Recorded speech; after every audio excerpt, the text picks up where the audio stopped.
Focus. Ideate. Innovate. Enable. RR Kabel presents CNBC Awaaz Real Estate Awards and Conclave. Powered by News 18 Network. Namaskar, hello and welcome to RR Kabel presents CNBC Awaaz Real Estate Awards and Conclave. 14 years of excellence powered by News 18 Network. और मैं हूं आपकी host महक धवन और आप सभी का स्वागत करती हूं। पिछले कुछ सालों में भारत के रियल एस्टेट इंडस्ट्री ने काफ़ी अप्स एंड डाउन्स देखे हैं, लेकिन 2022 में सिग्निफिकेंट रिकवरी देखने को मिली। आज के इस कॉन्क्लेव का मकसद है रियल एस्टेट सेक्टर के दिग्गजों को एक साथ एक मंच पर लाना और चर्चा करना कि industry, government, banks, financial institutions और दूसरे स्टेक होल्डर्स आने वाले कल में कैसे सेक्टर को विकास की ओर ले जा सकते हैं। तो चलिए, आज की शाम का आयोजन RR काबिल ग्रुप और RR पार्कॉन के सौजन्य से हो रहा है। तो देर किस बात की लेडीज एंड जेंटलमैन, आज की शाम की शुरुआत करते हैं पहले डिस्कशन की, जिसका टॉपिक है India's real estate changing gears, recovery to growth. इस पैनल के माध्यम से हम उद्योग जगत के दिग्गजों से ये जानेंगे कि कैसे भारतीय रियल एस्टेट सेक्टर नाजुक अंतर्राष्ट्रीय अर्थव्यवस्था के इस दौर में विकास की ओर और तेजी से बढ़ सकता है। सबसे पहले मैं बुलाना चाहूंगी Ram Prakash Ahirwar, CEO Indore development authority को, श्री विवेक कमानी, प्रेसिडेंट नारेडको मध्य प्रदेश को, संदीप श्रीवास्तव, सेक्रेटरी क्रेडाई मध्य प्रदेश को, Shri Vipul Agrawal, managing partner at Sunil Agrawal and associates, Tapan Agrawal, president corporate and COO Emerald Developers और Shri Gopal Kabra ji, MD and president RR Global को।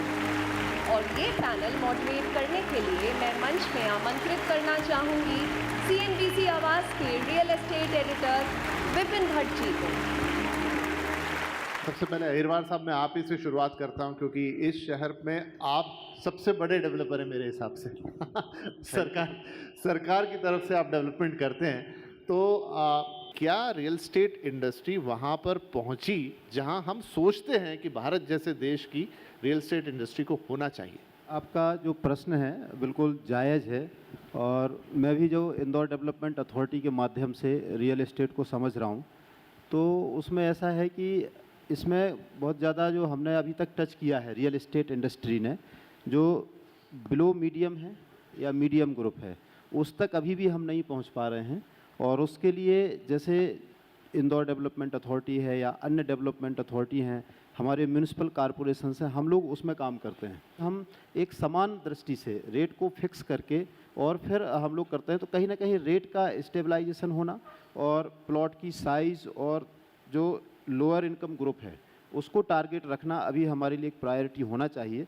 तो थोड़ा सा अनइक्वल अभी भी मुझे लगता है कि है, और हम समाज के, सोसाइटी के हर वर्ग को अभी टच नहीं कर पा रहे हैं। ईमानदार आपने स्वीकारोक्ति दी वहाँ पे कि है दिक्कतें अभी भी। तो यहाँ पर विवेक साहब, आप बताइए कि जो कोऑर्डिनेशन होना चाहिए, गवर्नमेंट एजेंसीज तमाम आपको परमिशंस लेनी पड़ती हैं, वो कोऑर्डिनेशन देखने को मिलता है या अभी भी हम वहीं हैं? कहने को बहुत सारी बातें होती है, सिंगल विंडो ये वो, लेकिन होता कुछ नहीं। बिल्कुल ऐसा तो नहीं है। कोविड के बाद गवर्नमेंट ने भी फोकस किया है और चीज़ों को स्मूथ लाइन करने की कोशिश की है। सिंगल विंडो तो अभी नहीं हुआ है, बट फिर भी जो है वो परमिशंस को लेके थोड़ा सा फास्ट हुआ है, बट अभी भी उतना फास्ट नहीं हुआ है। वो तो एक्चुअल में जब परमिशन स्लो होती है तो उसका इंटरेस्ट का बर्डन और वो सब चीज़ कस्टमर्स पे आती है। गवर्नमेंट भी कोशिश कर रही है लगातार, CM साहब भी कर रहे हैं कोशिश, बाकी भी पूरा नीचे भी कर रहे हैं। वो समय लगेगा बट होगा, इट विल टेक टाइम। लेकिन आप कह रहे हैं कि होगा, अभी हम उसके आसपास नहीं है। आसपास नहीं, मतलब 100% नहीं हुआ, वी विल रीच 50%। चलिए ठीक है, श्रीवास्तव साहब आपकी राय क्या रहेगी इस पर? अप्रूवल्स आ रहे हैं, ठीक है, टाइम कंज्यूमिंग है, मगर उतना नहीं है जितना, मतलब अगर हम इसको MP को, इंदौर के अप्रूवल्स को इंडिया के दूसरी सिटी से कंपेयर करें तो हम बहुत फास्ट अप्रूवल्स हैं। महाराष्ट्र, बॉम्बे वगैरह की बात करें, वहाँ किसी प्रोजेक्ट के अप्रूवल में 1-1 साल का टाइम लग जाता है। हम उससे बहुत फास्ट हैं, फिर भी और पेस बढ़ाने की पूरी गुंजाइश है। अगर ये पेस और बढ़ जाएगी तो रियल एस्टेट और अच्छा ग्रो करेगा। आज इंदौर चारों दिशाओं में ग्रो कर रहा है। पहले कभी था, जैसे मैं पूरे एमपी की बात करूं, सभी तरफ आप सांवे रोड देख लीजिए, उज्जैन रोड देख लीजिए, राऊ साइड देख लीजिए, हर सेगमेंट में प्रोडक्ट्स अवेलेबल हैं, चाहे प्लॉट हैं चाहे मकान हैं।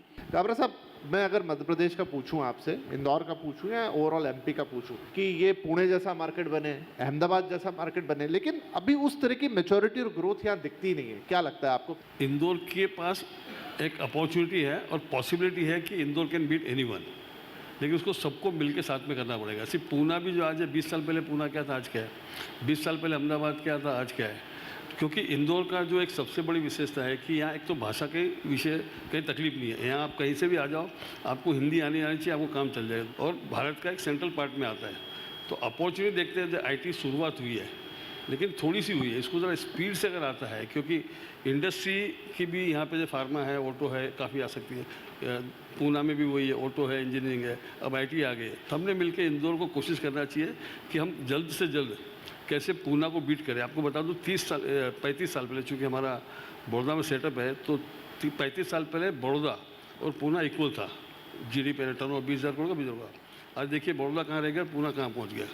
तो कहीं ना कहीं एक इन्वायरमेंट सी चीज़ें क्रिएट होती है इन्वायरमेंट से।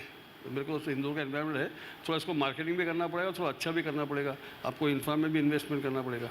जी तपन, क्या कहेंगे, हम कहाँ लैग करते हैं? कि मुझे ऐसा लगता है कि इंदौर के लिए अगले 10 साल हमारा सूर्योदय का समय है।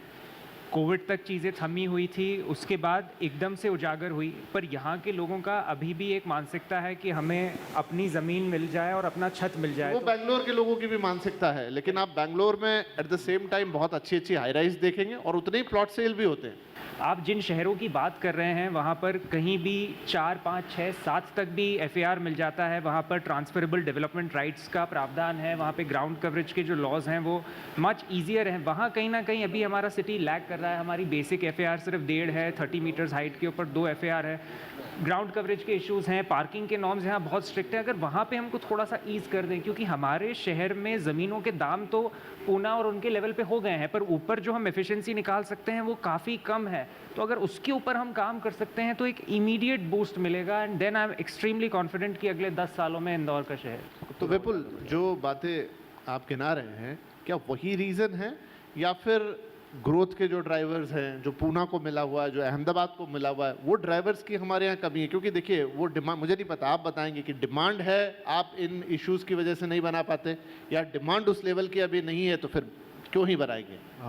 देखिए इंदौर में कोविड के बाद स्पेशली डिमांड काफ़ी बढ़ी है और ये पिछले 3-4 सालों में देखने को मिला है। इसका सबसे मुख्य कारण ये रहा है कि रिवर्स माइग्रेशन एक बहुत बड़ा फैक्टर है जिसके कारण इंदौर में डिमांड देखने को मिल रही है।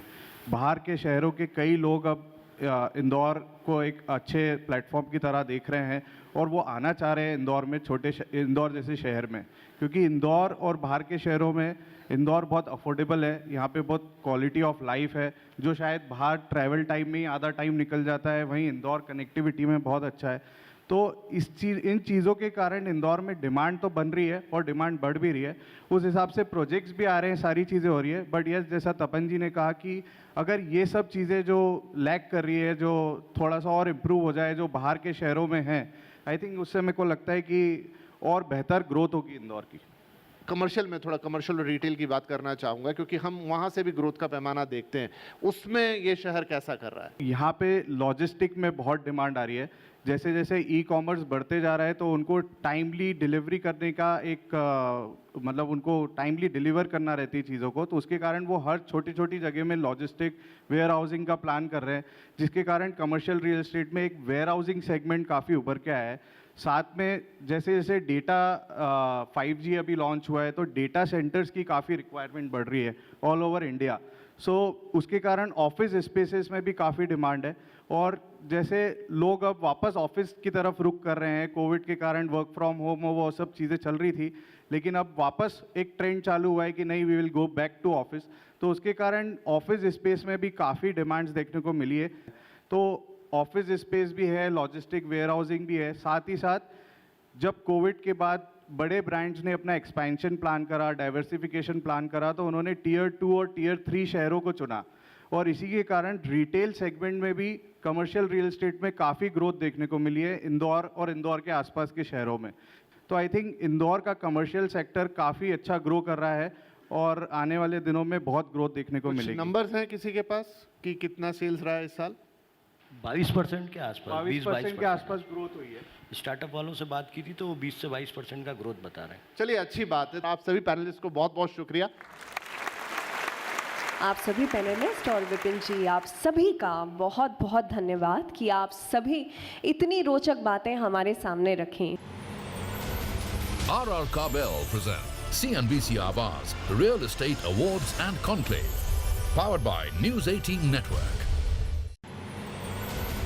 RR Kabel present CNBC Awaaz Real Estate Awards and Conclave, powered by News 18 Network. Well ladies and gentleman, moving on, अब वक्त है हमारे आज के शाम के दूसरे खास डिस्कशन का, जिसका टॉपिक है the future of urbanisation, role of tier 2 cities. सबसे पहले मैं मंच पे बुलाना चाहूँगी पुष्यमित्रा भार्गव, मेयर इंदौर को, Neeraj Mandloi, principal secretary urban development and housing, government of Madhya Pradesh को, इंदौर मैनेजमेंट एसोसिएशन से अखिलेश राठी जी को, Shri Gopal Kabra ji, MD and president RR Global को, और आखिरी में मैं मंच पर आमंत्रित करना चाहूँगी डॉक्टर इल्लैया राजा TDM इंदौर को। आप सभी का बहुत बहुत स्वागत है और ये पैनल मॉडरेटर करने के लिए मैं मंच में बुलाना चाहूँगी Laxman Roy, economic policy editor CNBC Awaaz को। शुरुआत मेयर से आपसे करूंगा।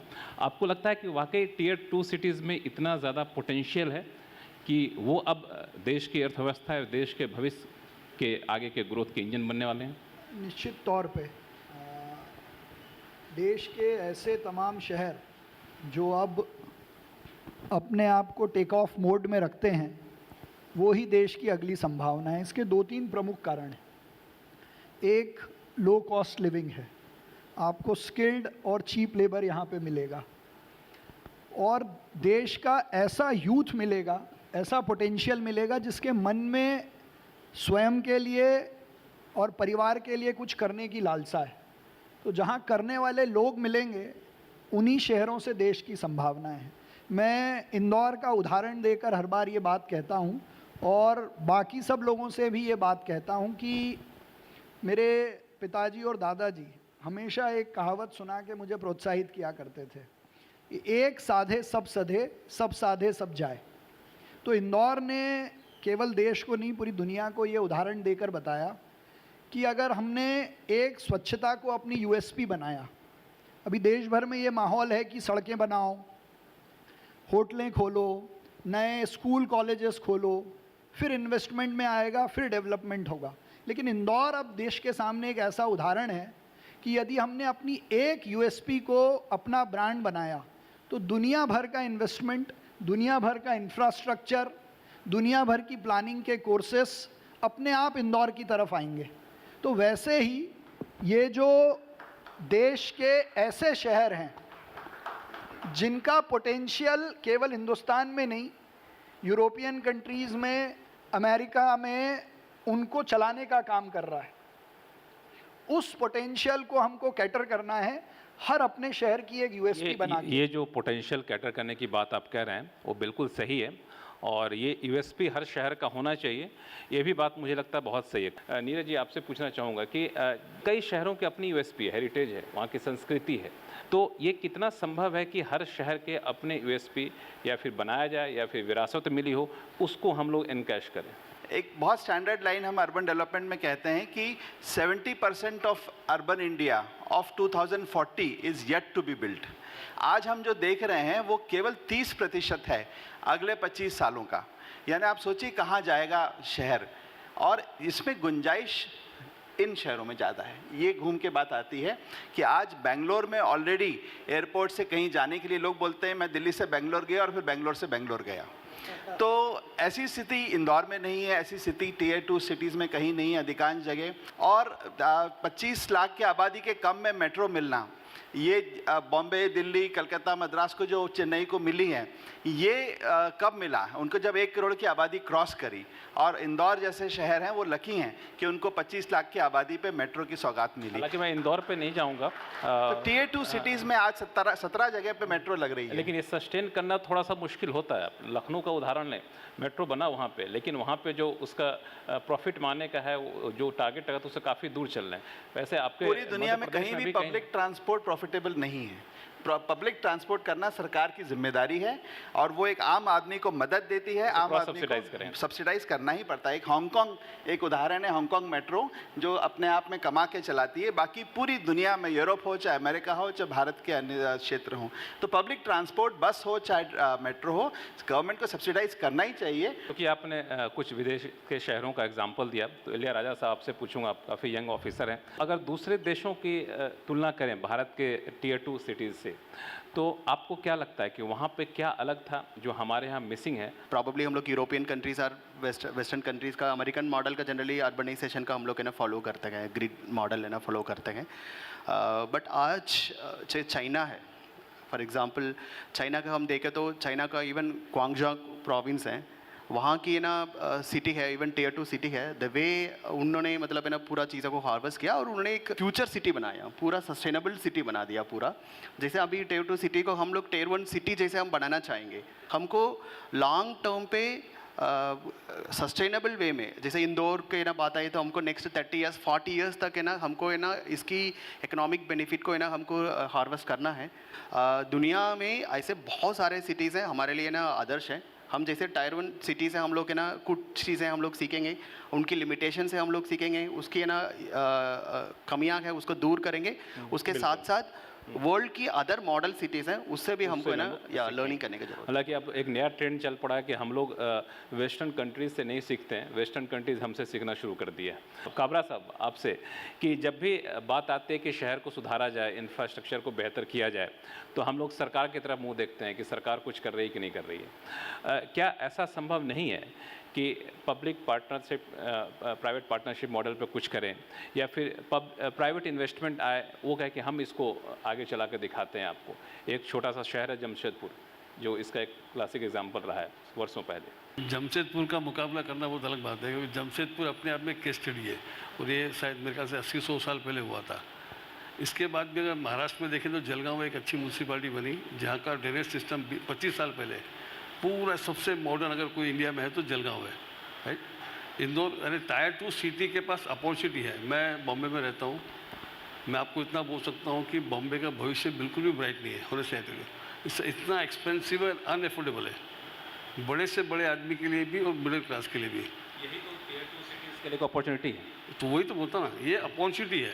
अखिलेश राठी साहब, क्योंकि आप मैनेजमेंट एसोसिएशन से जुड़े हुए हैं, तो आपको क्या लगता है कि इसको किस तरह से आगे हम लोग ज़मीन पर लागू कर सकते हैं? देखिए, बेसिकली कहीं भी अगर अर्बन प्लानिंग होती है या कोई भी इकोनॉमिक डेवलपमेंट होता है, तो उसमें स्ट्रक्चरली आपको देखना पड़ता है कि इंफ्रास्ट्रक्चर कैसा है। अगर अपन सिर्फ इंदौर की बात करें तो इंदौर का जो इंफ्रास्ट्रक्चर आज से 10-20 साल पहले था और जो आज है, उसमें एक बहुत ऑर्गेनाइज्ड डेवलपमेंट का पार्ट इंदौर के इंफ्रास्ट्रक्चर में हो गया है। और किसी भी सिटी के डेवलपमेंट में या किसी भी Tier 2 डेवलपमेंट में जो सबसे बड़ा पार्ट है कि हार्डवेयर तो अपन ने बात करी, अच्छा हो गया, रोड्स अच्छी हो रही हैं, मेट्रो हो रहा है। इंदौर शहर के लिए स्पेशली यहाँ का सॉफ्टवेयर बहुत अच्छा है। एक सवाल मैं आप सभी लोगों से पूछूंगा, आपसे शुरुआत करता हूँ कि मान लिया आपसे कहा जाए कि आप जो कहेंगे उसको हम लागू करने जा रहे हैं, तो शहरीकरण को दुरुस्त करने के लिए कोई एक कदम बताइए जो करना चाहिए। देखिए, किसी भी इकोनॉमिक डेवलपमेंट में संक्षिप्त में एक लाइन में बिल्कुल बताइए। 2 लाइन के अंदर इकोनॉमिक डेवलपमेंट में आपकी ईज ऑफ डूइंग बिजनेस आप दोनों ने मेंशन किया, इसका बहुत बड़ा रोल है। मध्य प्रदेश में ease of doing business IT में और इंडस्ट्री में बहुत तेज़ी से काम कर रहा है, और जो मैंने सुना है रियल एस्टेट सेक्टर में उसमें काफ़ी गैप्स हैं, तो शायद ईज ऑफ डूइंग बिजनेस में वहाँ तेज़ी से काम होना चाहिए। मेयर साहब, आपके हिसाब से क्या होना चाहिए शहरीकरण के इस चुनौतियों को दूर करने, कोई एक कदम जो आपको लगता है कि उठा देना चाहिए? वही कदम है, जितना हम खर्चा कर रहे हैं उतना रिटर्न मिलना चाहिए। रिटर्न मिलना चाहिए, कोई प्रॉफिट ना हो पर उतना रिटर्न आना चाहिए, ताकि उन्हीं लोगों के लिए नई स्कीम्स बनाई जाए। नीरज जी, फाइनेंसिंग और कैपेसिटी इसमें हमको नई तकनीक, नए आइडियाज़ की ज़रूरत है, जिसमें बहुत सारा प्राइवेट सेक्टर का रोल भविष्य में देखता हूँ। सरकार में थे, अर्बन मिनिस्ट्री में तो फाइनेंसिंग पे चर्चा होती थी, वहाँ पे कुछ इस तरह से चैलेंजेस सामने आए? डेफिनेटली हमने स्मार्ट सिटी मिशन बनाया था 2014 में, तो 50% ही पैसा दिया। आज देखिए देश के 100 शहरों में लगभग वो मिशन समाप्ति पर है और उसका बाकी आधा पैसा शहर से आया। तो शुरुआत हुई थी, सोचा भी था, और अमृत जैसा मिशन है तो उसमें अब 25% ही ग्रांट रह गई है, 75% हमको शहरों को खुद पैदा करना है। इलियाराजा साहब, अगर जिस तरीके से हमने रैंकिंग की शुरुआत करी, स्टेट रैंकिंग की शुरुआत करी, अब धीरे धीरे डिस्ट्रिक्ट रैंकिंग पे जा रहे हैं, तो क्यों ना हम लोग शहरों में रैंकिंग की शुरुआत करें ताकि एक आपस में कंपटीशन आज दुरुस्त करने के लिए? डेफिनेटली, बट अभी फ़िलहाल डिफरेंट पैरामीटर्स और रैंकिंग है। जैसे स्वच्छता में, सैनिटेशन में ना रैंकिंग है, मतलब वाटर प्लस सिटीज़ का है ना, I think government of India ने मतलब कितने भी सिटीज़ का ना अपना मापदंड तय कर लिया कि आप ये अचीव करोगे तो आपके ना वाटर प्लस है ना कहलाया जाएगा, आप ODF अचीव करोगे तो उसका कहलाया जाएगा। अभी एयर क्वालिटी इंडेक्स का अभी गवर्नमेंट ऑफ इंडिया सभी पैरामीटर्स ला रहा है। डेफिनेटली हेल्थी कॉम्पिटिशन के लिए रैंकिंग अच्छा है, so that actually people cities है ना कम्पीट विद ईच अदर, वो अच्छा रहे। कबरा साहब, कोई एक आइडिया जो आप देना चाहेंगे पॉलिसी मेकर्स के सामने? सर, ईज़ ऑफ लिविंग सबसे ज़्यादा ज़रूरत है। ईज़ ऑफ डूइंग बिजनेस खाली बिजनेसमैन के लिए रहने दो, पर आम पब्लिक के लिए ईज़ ऑफ लिविंग होना चाहिए, जो हिंदुस्तान में बहुत बड़ी कमी है। If you go to Europe, your life is different, और आप यहाँ रहते हैं तो बहुत बड़ी समस्या। चलिए, आप सभी लोगों ने जो भी सुझाव दिए, आप लोगों की भूमिका जो है बहुत दिलचस्प है कि हर लोग एक दूसरे को कॉम्प्लीमेंट कर रहे हैं। ठीक है, आप सभी लोगों का बहुत बहुत शुक्रिया हमारे साथ जुड़ने के लिए। Thank you so much. Thank you.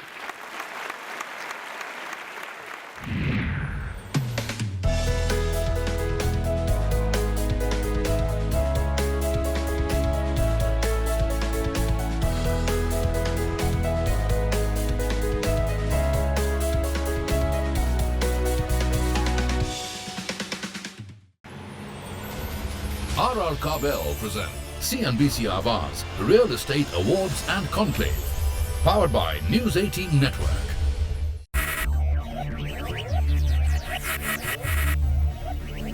Focus, ideate, innovate, enable.